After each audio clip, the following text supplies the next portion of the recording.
Okay, so today I'm going to show you guys how to turn these little babies into this. Steak Diane.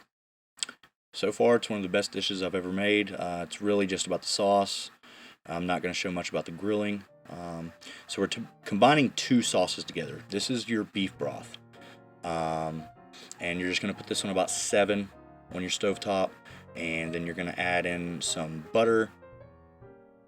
And then tomato pasta, and then you're going to let that simmer, stir it a little bit.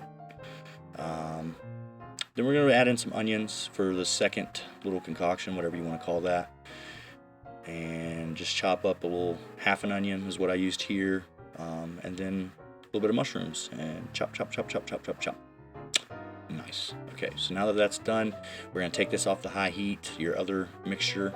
We're going to start to saute the other mixture, the more butter, onion, whatever. And so I put in a lot of butter, as you can see. That's how I like to saute my onions.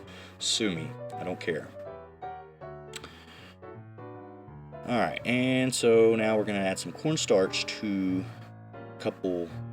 half a cup of water, and I don't like a messy kitchen, so get that crap out of here. Now, once we stir that a little bit, we're going to add this to the beef broth mixture. And then I'm going to show you guys how I gently tenderize my meat before I grill it, but I'm not going to actually film the grilling today. I did it in the last video. So anyways, you just kind of add that and stir it to your beef broth mixture, and then we're going to go back over and worry about our onions and mushrooms. So we're going to saute those a little bit, and we're just getting them to get a little golden brownish color, not cooking them.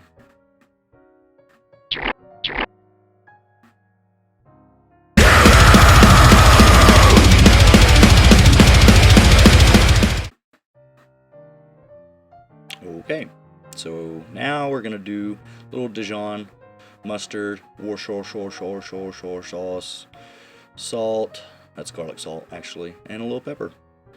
Then heavy whipping cream, or whipping cream, whatever you want to call it. That's what's going to thicken this up real good.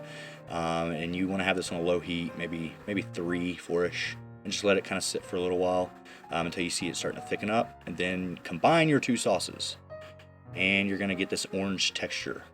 And boom, there you go. Steak Diane, super simple, super easy, not a whole heck of a lot of ingredients. Hope you guys enjoyed this tutorial, and I'll see you next time.